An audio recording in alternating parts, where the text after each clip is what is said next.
विश्व दिव्यांग दिवस पर सीएम धामी ने दिव्यांगजनों को दी बड़ी सौगात, पुरस्कार राशि बढ़ाए, कृत्रिम अंगों पर दोगुना अनुदान की घोषणा। सीएम धामी ने दिव्यांगजनों को किया सम्मानित।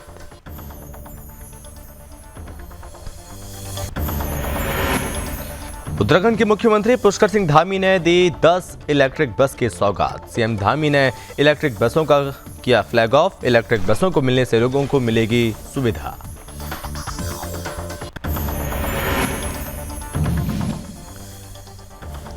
पौड़ी में बूंगखाल मेले का किया गया शुभारंभ। शिक्षा मंत्री डॉक्टर धन सिंह रावत ने मेले का किया शुभारंभ। मेले में सांस्कृतिक कार्यक्रम का किया गया आयोजन।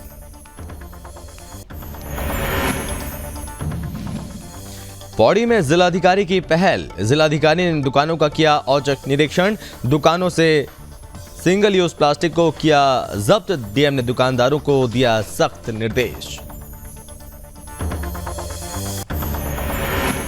मसूरी में प्रशासन की कार्यवाही। अवैध अतिक्रमण और अवैध निर्माण को प्रशासन ने किया ध्वस्त। ग्रामीणों ने प्रशासन की कार्यवाही का जताया विरोध।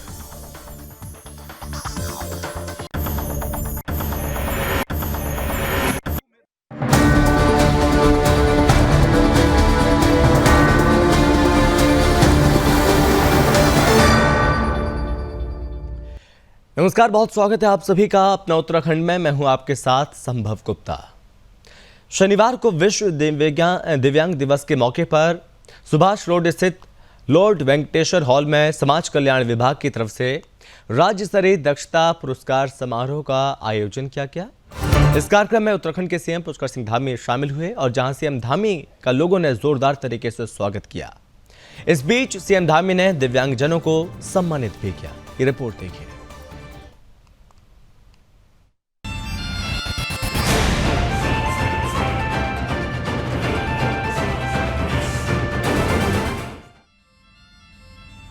देवभूमि उत्तराखंड में विश्व दिव्यांग दिवस मनाया गया।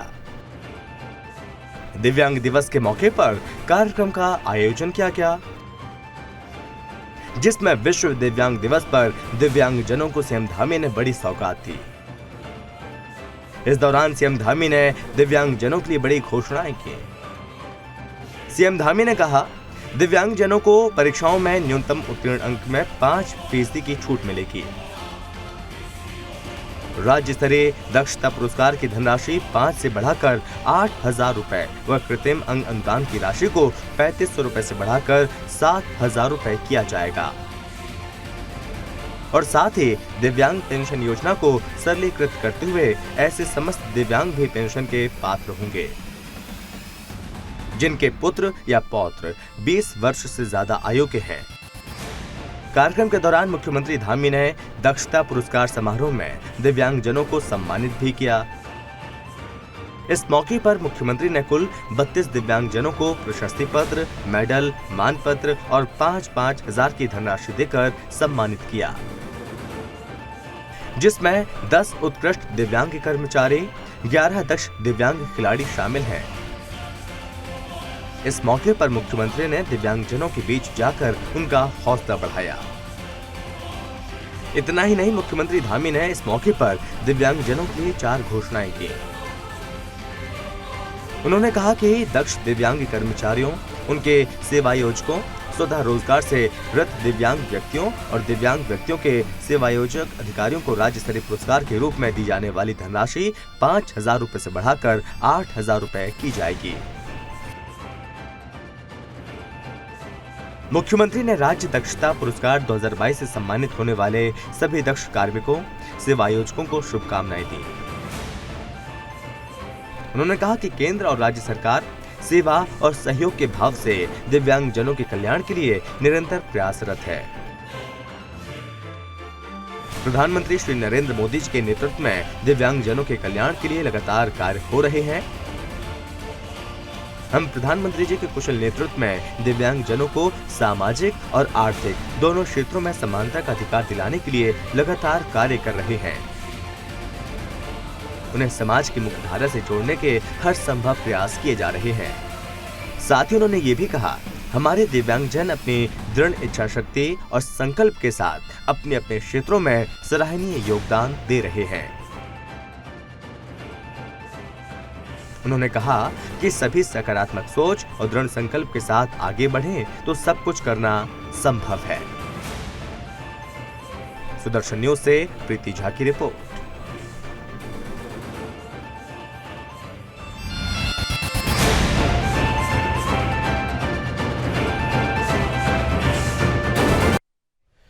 वहीं उत्तराखंड के मुख्यमंत्री पुष्कर सिंह धामी ने स्मार्ट सिटी मिशन के तहत दून कनेक्ट इलेक्ट्रिक बसों को हरी झंडी दिखाई, रवाना किया। इस दौरान सीएम धामी ने बस में सफर भी किया। इस बीच मुख्यमंत्री धामी ने लोगों से बातचीत भी की और आपको बता दें कि स्मार्ट सिटी के तत्वाधान में 10 बसें और जोड़ी गई हैं। सभी बसें इलेक्ट्रिक हैं। ये लोगों के लिए काफ़ी सुविधाजनक और सुरक्षित होगा। इस बीच सीएम धामी ने कहा कि पर्यावरण संरक्षण के लिए इस प्रकार की बसें बेहद कारगर होंगी और साथ ही इस बस से लोगों को आने जाने में काफ़ी सुविधा होगी। वहीं पर्यावरण प्रदूषण से भी निजात मिलेगी। सीएम ने कहा कि इकोनॉमी के साथ इकोलॉजी का भी बैलेंस बनाते हुए सरकार काम कर रही है। शहरी विकास मंत्री प्रेमचंद्र अग्रवाल ने कहा कि स्मार्ट सिटी प्रोजेक्ट के तहत 27 योजनाओं पर काम होना है और जिसमें से 6 योजनाएं कंप्लीट हो चुकी हैं। उन्होंने कहा कि 20 बसों से अभी तक 12 लाख से ज़्यादा यात्री यात्रा कर चुके हैं और जिनसे 2.5 करोड़ का राजस्व मिला है। उन्होंने कहा कि लोगों की डिमांड पर और बसें उतारी गई हैं। तो बड़ी पहल है उत्तराखंड में जब यहाँ पर और इलेक्ट्रिक बसें जो कि सड़कों पर उतारी गई आम जनमानस के लिए, ताकि पर्यावरण को ध्यान में रखते हुए यहाँ पर पर्यावरण भी साफ सुथरा रहे और आम लोगों को भी किसी तरह की कोई दिक्कत ना हो। इस दौरान सीएम धामी ने भी बस में सफ़र किया। बाकायदा यहाँ पर ये देखिए बस में सफ़र किया, उन्होंने टिकट भी लिया और एक बड़ी मिसाल भी पेश की, बड़ा संदेश भी दिया। सीएम धामी ने बस में सफ़र किया। अन्य लोग भी यहाँ पर, अन्य नेता भी मौजूद रहे, आम लोग भी यहाँ पर इस दौरान मौजूद रहे। 10 इलेक्ट्रिक बसों की सौगात दी गई है मुख्यमंत्री पुष्कर सिंह धामी के द्वारा।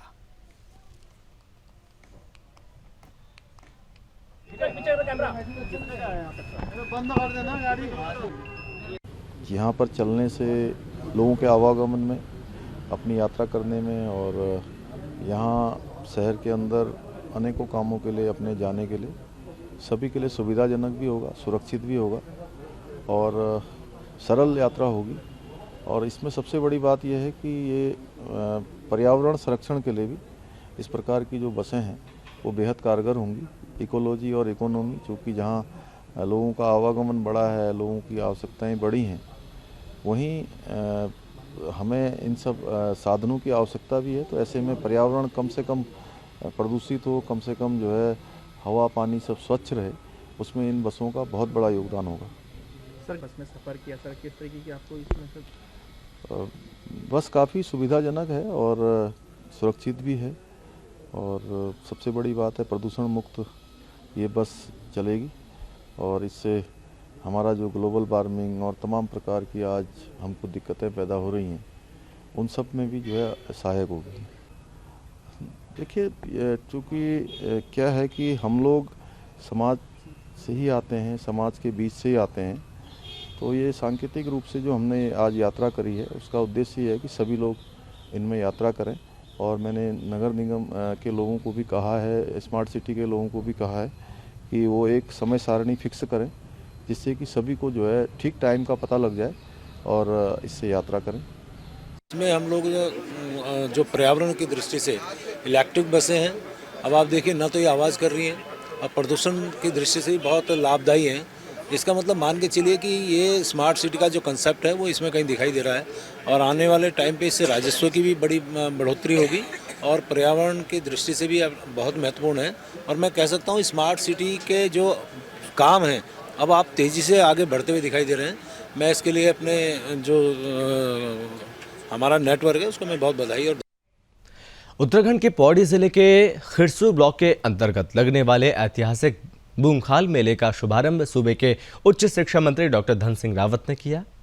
इस दौरान उन्होंने क्षेत्रवासियों को कई सौगात भी दी। आयोजित मेले में सांस्कृतिक कार्यक्रमों के साथ साथ स्वास्थ्य शिविर से लेकर अन्य स्थानीय उत्पादों के स्टॉल लगाए गए। प्रसिद्ध कालिंका देवी मंदिर में लगने वाले बूंगखाल मेले में पहले पशु बलि की प्रथा थी, लेकिन कोर्ट के आदेश के बाद से यहां पशु बलि प्रथा समाप्त कर दी गई। आयोजित मेले में आसपास के गांव के हजारों ग्रामीण शामिल हुए। इस दौरान कैबिनेट मंत्री डॉक्टर धन सिंह रावत ने बताया, यहां कंडा रसियों क्षेत्र के लिए पेयजल योजना की स्वीकृति की गई है और जल्द इस क्षेत्र के प्रत्येक घर में पेयजल उपलब्ध कराया जाएगा। और साथ ही उन्होंने ये भी कहा कि चौरई बंगला से पिठुंडी तक पेयजल के बड़े बड़े टैंक बनाए जाएंगे, जिससे क्षेत्र के लोगों को परेशानियों का सामना नहीं करना पड़ेगा।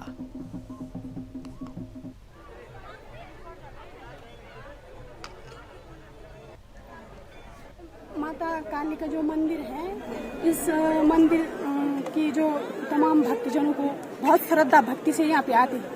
जब उनको पता है कि माता का इतना आशीर्वाद हमारे ऊपर है, तो हम माता के दर्शन करने कितनी दूर दूर से लोग यहाँ पर आते हैं, श्रद्धा भक्ति से लोग यहाँ पे आते हैं। पहले यहाँ पे बलि प्रथा थी, लेकिन वो बंद हो गई। लेकिन अब फूल, डोली, सिरफल, तमाम पूजा की जो सामग्री होती है, उससे हम माता के दर्शन करते हैं और माता को खुश करते हैं। नहीं, मैं बलि पे खुश नहीं हूँ। मैं जो बलि प्रथा बंद होगी वो सही है बस। हर साल की तरह हमारा जो कालिका का यहाँ पे मेला होता है, बड़े शांति से यहाँ पे होता है और हजारों लोग इस मेले में यहाँ पे बहुत भंडारा भी चलता है। इस बार प्रीतम भगवान मेरे यहाँ पे आए हैं, जागर सम्राट हमारे और हमारे पूरे इलाके का ये कुल देवी है और इसके कुल देवी की जो है हर साल हम लोग पूजा भी करते हैं और भव्य यहाँ पे आयोजन किया जाता है। और रास्ते भी बहुत अच्छे हो गए, यहाँ पे भी बहुत अच्छा बन गया है। और जैसे जैसे यहाँ की समिति मुझे कुछ विकास के लिए कहेगी, वैसे और विकास। और अच्छी बात ये कि यहाँ पर बलि प्रथा अब नहीं है, वो और अच्छी बात है।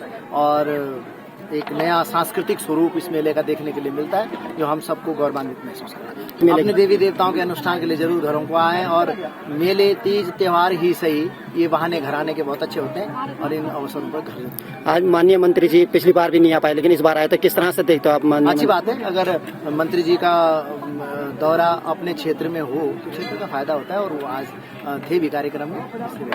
मैं आपका धन्यवाद करती हूँ और उसके बाद मैं धन्यवाद करती हूँ आदरणीय पद्मश्री डॉक्टर प्रीतम भगवान जी का, जिनके माध्यम से मुझे बड़े बड़े मंचों में जाने का सौभाग्य मिलता है और फिर से कुंभकाल की कालिका माँ के चरणों में आने का सौभाग्य मिला है।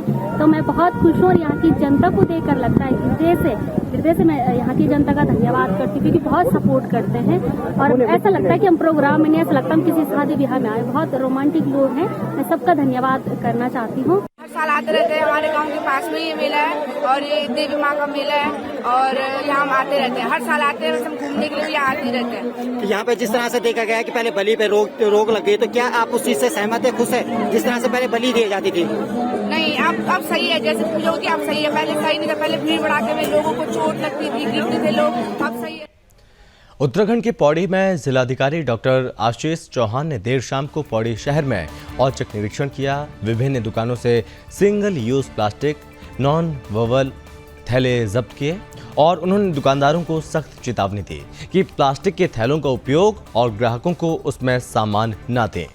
साथ ही जिलाधिकारी ने यह भी कहा कि कोई भी दुकानदार निर्देशों का अनुपालन नहीं करेगा और प्लास्टिक का उपयोग करते हुए पकड़ा जाता है तो उसके खिलाफ कार्रवाई अमल में लाई जाएगी। जिलाधिकारी ने धारा रोड स्थित विभिन्न दुकानों का निरीक्षण किया और प्लास्टिक के थैलों को जब्त किया। उन्होंने दुकानदारों को कहा कि कोई भी दुकानदार इस तरह के थैलों का उपयोग करते हुए पकड़ा जाता है तो उसका चालान किया जाएगा। जिलाधिकारी ने संबंधित अधिकारियों को निर्देशित किया कि समय समय पर चेकिंग अभियान चलाएं और साथ ही लोगों को प्लास्टिक का उपयोग न करने के लिए जागरूक भी करें, जिससे सिंगल यूज प्लास्टिक का उपयोग करने पर रोक लग सकेगी। उन्होंने कहा कि प्लास्टिक सबसे ज़्यादा हानिकारक होता है और प्लास्टिक से कई बीमारियां फैलती हैं। जिलाधिकारी ने कहा कि देश को प्लास्टिक मुक्त बनाने के लिए जागरूक कार्यक्रम चलाए जा रहे हैं, जिससे अन्य लोगों को भी उसके प्रति ध्यान देना चाहिए और लोगों को भी प्लास्टिक मुक्त बनाने के लिए जागरूक करें।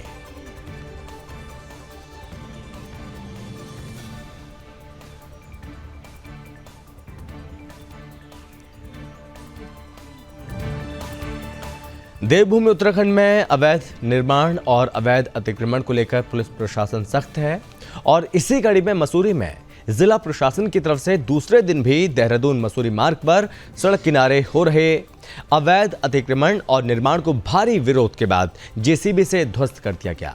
इस बीच ग्रामीणों ने प्रशासन की कार्रवाई का विरोध किया। वहीं प्रशासन का विरोध जताते हुए मसूरी देहरादून रोड पर ग्रामीणों ने लंबा जाम लगा दिया, जिससे मार्ग के दोनों तरफ कई किलोमीटर का लंबा जाम लग गया। जिससे पर्यटक और यात्रियों को भारी परेशानी का सामना करना पड़ा। ग्रामीणों ने सड़क पर जाम लगाकर प्रशासन के खिलाफ जमकर नारेबाजी की।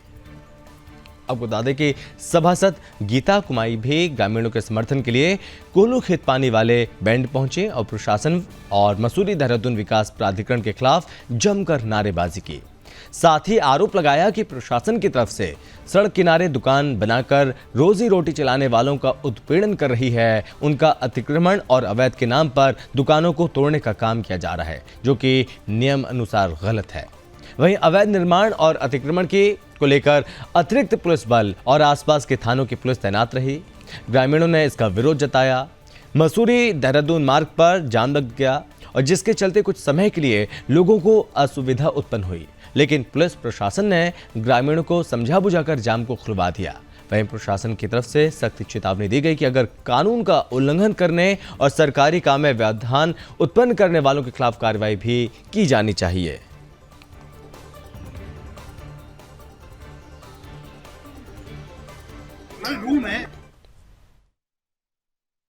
और यहाँ पे जो है MDDA ने और प्रशासन ने अपनी मनमानी करी है। ये प्रॉपर्टी जो आप सामने देख रहे हो, ये प्रॉपर्टी कई 3 साल से सीज थी और अपने आप ही बिना नोटिस दिए हुए, बिना किसी कार्रवाई किए हुए इन्होंने जो है इनका ध्वस्तीकरण कर दिया है।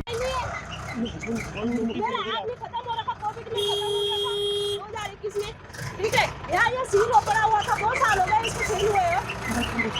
ठीक है, गार्जियन कोई मेरा है नहीं, बेटा मेरा 11 साल का है, अभी सील मेरी बिटिया है, मेरे साथ कोई है नहीं देखने वाला। मैं यहाँ खुद पैदल आई, मैं भट्टे खोल के पास से रहती हूँ मैं किराए में, वहाँ से मैं यहाँ देखने आई। यहाँ तो ना तो कोई नोटिस टंगा हुआ था और ना मेरे को कोई सूचना मिली। फिर मैंने 1-2 जगह पता किया, वकीलों के द्वारा पता किया, क्योंकि मेरे को इतनी जानकारी है नहीं। मैंने पता किया, मैंने कहा मेरा कोई नोटिस नहीं आया, कोई दिक्कत तो नहीं है। उन्होंने कहा कि वो सील है, वो ऑलरेडी सरकार के पास है, आपको कोई आपत्ति नहीं होगी, आपत्ति होगी तो पहले सूचना। दिल्ली में होटल मालिक की आत्महत्या मामले में उत्तराखंड के एक IPS अधिकारी का नाम जुड़ा है। इससे महकमे में खलबली मच गई है। हर तरफ चर्चा का माहौल गर्म है। इस बात पर पुलिस मुख्यालय की तरफ से दिल्ली पुलिस को पत्र भेजा गया। पुलिस इस IPS अधिकारी का नाम उजागर करना चाहती है ताकि उसके खिलाफ यहां भी जांच कराई जा सके। वहीं PHQ प्रवक्ता V मुरुगेश ने बताया कि इस मामले की दिल्ली पुलिस तह तक जांच करे ताकि उस अधिकारी का नाम उजागर हो सके जिसके सरेआम चर्चे हो रहे हैं। आपको बता दें कि 22 नवंबर को दिल्ली में राष्ट्रमंडल खेलगांव के सामने एक मकान में होटल मालिक ने आत्महत्या कर ली थी। बताया जा रहा है कि आत्महत्या से पहले उन्होंने एक सुसाइड नोट भी छोड़ा था। इसमें पार्टनरशिप के विवाद का जिक्र था। लिखा था कि इस होटल में उत्तराखंड के IPS का हिस्सा है, वो अपने हिस्से की रकम मांग रहे हैं और दिल्ली पुलिस ने जांच के लिए सुसाइड नोट सील कर दिया था। अब उत्तराखंड कैडर के इस अधिकारी की चर्चा सरकारी महकमे से लेकर शासन तक में आ गई है। फिलहाल मामले में आगे की कार्रवाई जारी है।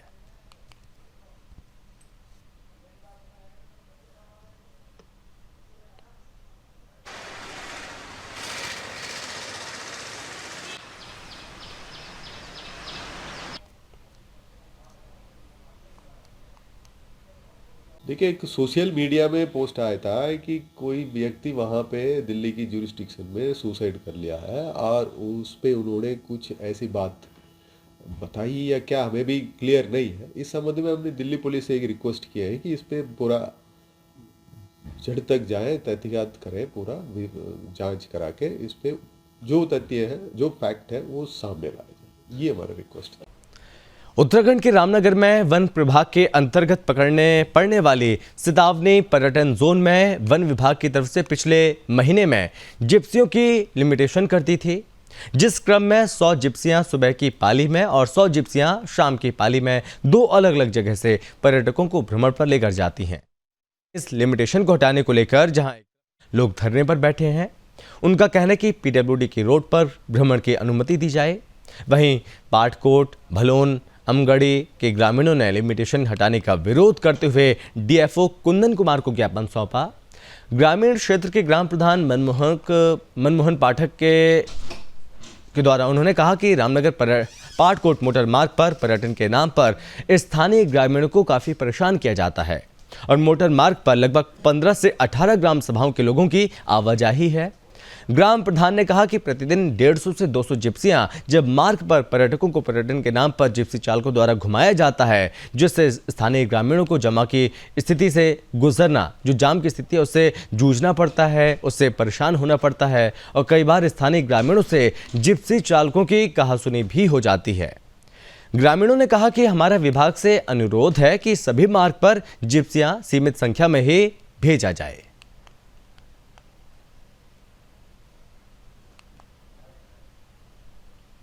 ये रूट है, पहले हमारा क्षेत्र के सारे लोग इसी से आते हैं और बहुत बड़े रूट है। आपको अगर स्थानीय ग्रामीणों की इसमें कोई मदद चाहिए। सर देखिए, जब रामनगर पाटकोट मोटर मार्ग का जो है वन विभाग ने पीडब्ल्यूडी को हस्तांतरण किया था, उसमें ये स्पष्ट उल्लेख है कि जो है उक्त रोड का जो है उपयोग जो है ग्रामीणों की आवाजाही के लिए किया जाएगा। उसके बाद वन विभाग ने इसमें अनलिमिटेड सफारियाँ करानी चालू कर दी, तो हमने डीएफओ साहब से निवेदन किया था कि आप इसमें लिमिटेड जो है पर्यटन कीजिए, क्योंकि स्थानीय ग्रामीणों को बहुत दिक्कत होती है, जाम का सामना करना पड़ता है। तो उसमें डीएफओ साहब ने हमारी बात को माना था और उन्होंने एक लिमिटेशन इसमें की थी, इससे स्थानीय लोग भी संतुष्ट थे और किसी को कोई दिक्कत नहीं थी।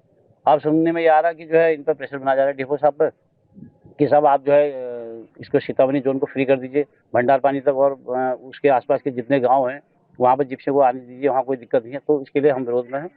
हमें जिप्सी वालों से कोई दिक्कत नहीं है। मैं चाहता हूँ विभाग 500 जिप्सियाँ चलाए, अपना टूरिज्म करे, लेकिन अपना एक ट्रैक बनाए, उसमें जिप्सियाँ चलाए, उसमें पर्यटन करे। लेकिन पीडब्ल्यूडी के रोड में टूरिज्म मैं नहीं समझता कि न्याय संगत है, उससे स्थानीय ग्रामीणों को बहुत दिक्कत है।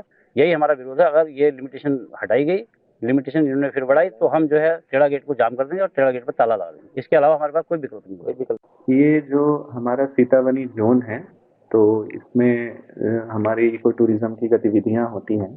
इसमें जो ये सीतावनी से जो रामनगर पाटकोट मोटर मार्ग है, इसमें वहाँ के आसपास के जितने ग्रामीण हैं और जो जनप्रतिनिधि है, आज उनका शिष्टमंडल आया था। इससे पहले भी ये लोग कई बार ज्ञापन दे चुके हैं। इनका ये है विरोध है कि इस पे जो सड़क है उस पे जिप्सियां ना चलें। इनका ज्ञापन ले लिया गया है, इस पे जो भी नियमानुसार कार्रवाई होगी। उत्तराखंड के चमोली में पहाड़ी जनपदों में सड़क मार्ग की स्थिति बदहाल होती जा रही है, लेकिन संबंधित विभाग इस तरफ ध्यान नहीं दे रहा है, जिससे पहाड़ों में आए दिन सड़क हादसों की खबर सामने आती रहती है। वहीं ताजा मामला चमोली में जिला मुख्यालय के नजदीक गोपेश्वर पोखरी राजमार्ग के खस्ताहाल के कारण जान जोखिम में डालकर आवाजाही करने को लेकर मजबूर हैं। आपको बता दें कि PMGSY विभाग की सड़क इन दिनों लोगों के लिए जी का जंजाल बन गई है। वहीं स्थानीय लोग जान जोखिम में डालकर इन सड़क मार्गों से आवाजाही करने को मजबूर हैं। इस मामले में स्थानीय लोगों ने प्रशासन स्तर पर पत्राचार भी किया, लेकिन आज तक के सड़क के हालात नहीं सुधरे। फिलहाल मामले में कार्रवाई जारी है।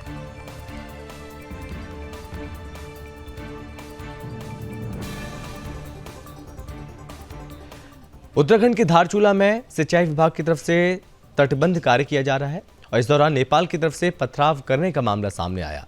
और आपको बता दें कि इस दौरान नेपाल की तरफ से पथराव किया गया, जहां लोगों ने भागकर जान बचाई, तो वहीं कुछ काम कर रहे मजदूरों को पथराव में चोटें भी लगीं। इस मामले में सिंचाई विभाग के अभियंता ने बताया कि कार्य चल रहा था, अचानक नेपाल की तरफ से पत्थरबाजी शुरू हो गई। सभी मजदूरों को जान बचाकर भागना पड़ा। नेपाल के पुलिस के लोग भी धारचूला घटना स्थल में पहुंचे और उन्होंने कहा कि अब ऐसा नहीं होगा। संयुक्त मजिस्ट्रेट दिवेश शासनी ने घटनास्थल का निरीक्षण किया और साथ ही नेपाल के जिलाधिकारी से बातचीत की। मामले में आगे की कार्यवाही जारी है।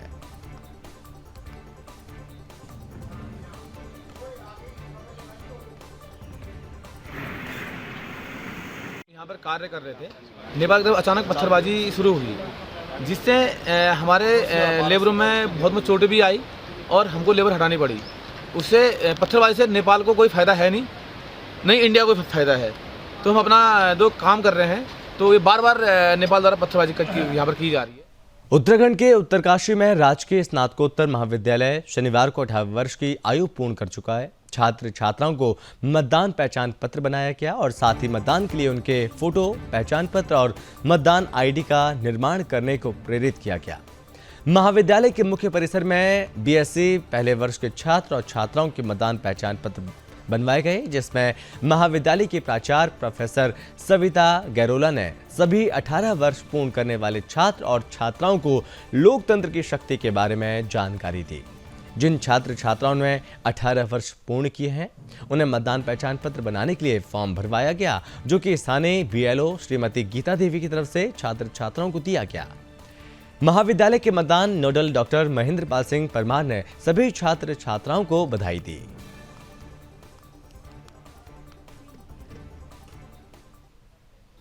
उत्तराखंड के मसूरी के बूचड़खाने में दो पक्षों के बीच हुए झगड़े का वीडियो इन दिनों सोशल मीडिया में जबरदस्त तरीके से वायरल हो रहा है और जिसको लेकर मसूरी पुलिस की तरफ से कार्रवाई कर दोनों के खिलाफ आईपीसी की धारा में मुकदमा दर्ज किया गया।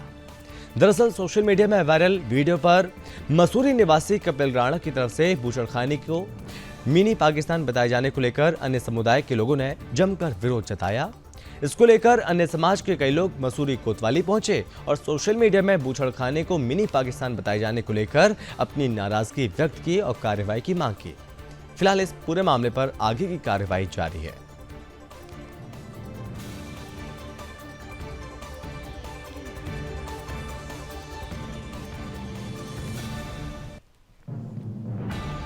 देवभूमि उत्तराखंड में स्वास्थ्य विभाग में खाली पड़े पद जल्द भरे जाएंगे। प्रभारी सचिव चिकित्सा स्वास्थ्य और चिकित्सा शिक्षा विभाग डॉक्टर आर राजेश कुमार ने स्वास्थ्य महानिदेशालय में स्वास्थ्य विभाग की वित्तीय और भौतिक प्रगति की समीक्षा बैठक की। समीक्षा बैठक में कई अहम मुद्दों पर चर्चा की गई और साथ ही समीक्षा के दौरान स्वास्थ्य सेवाओं के सुदृढ़ीकरण को मद्देनजर रखते हुए दवाइयों की कमी को दूर करने को लेकर भी बातचीत की गई। ये रिपोर्ट देखिए।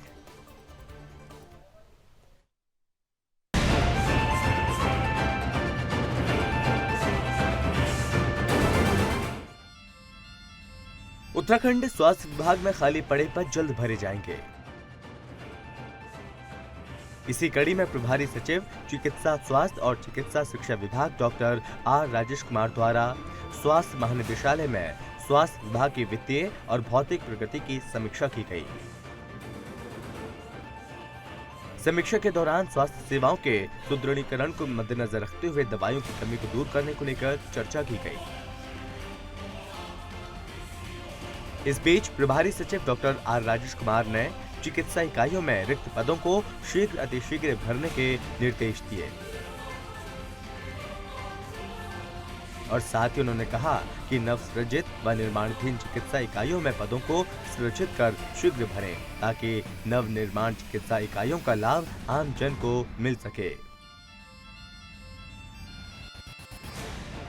वहीं प्रभारी सचिव डॉक्टर आर राजेश कुमार ने कहा, ये देखा जा रहा है कि स्वास्थ्य इकाइयों में दवाइयों की कमी देखी जाती है, जो कि निंदनीय विषय है। तो ट्रांसफर तो एक रूटीन प्रोसेस है और जब समय आएगा तो लिस्ट आउट होगा। बाकी जो इम्पोर्टेंट चीज़ है HR मैनपावर की जो कमी है, जो अभी फ़िलहाल नर्सेस में है। अब चिकित्सा स्वास्थ्य और चिकित्सा शिक्षा दोनों संवर्ग मिला के हमारे 2600 नर्सेस हैं जो हम लोग इमीडिएटली भर देंगे। चिकित्सा स्वास्थ्य का तो मेरे ख्याल से immediately with in weeks time हम प्रोसेस शुरू कर देंगे और चिकित्सा शिक्षा में जो नर्सेस हैं वो हम लोग कैबिनेट में अभी ले जाएंगे। इसके अलावा जो 664 पद हैं कम्युनिटी हेल्थ ऑफिसर्स के, उसको भी हम लोग अभी इसमें रिज़ल्ट अभी मेरे ख्याल से 2-3 दिन में आपका आउट हो जाएगा। और बाकी 820 ANM के पद हैं, उसको भी हम लोग अभी फिलअप करने का प्रोसेस हम लोगों ने शुरू कर दिया है। तो इससे जितनी भी मैन पावर रिलेटेड कमियां हैं उन लैकमी को हम लोग फिल कर रहे हैं। उन्होंने कहा, यह सुनिश्चित किया जाएगा कि आवश्यक दवाइयों की उपलब्धता सभी चिकित्सा इकाइयों में हो, जिसके लिए पहले से कार्य योजना बने ताकि समय पर दवाइयों के स्टॉक की पूर्ण जानकारी हो। इस बैठक में प्रभारी सचिव द्वारा हेल्थ और वेलनेस सेंटर की समीक्षा की गई। साथ ही 664 CHO की नियुक्ति 15 दिन के भीतर सुनिश्चित कर आम जनमानस को स्वास्थ्य सेवाओं का लाभ हेल्थ और वेलनेस सेंटर में मिल सके, जिसको लेकर निर्देश दिए गए। सुदर्शन न्यूज से प्रीति झा की रिपोर्ट। और इसी के साथ इस बुलेटिन में बस इतना ही। आप बने रहिए सुदर्शन न्यूज के साथ। जय हिंद।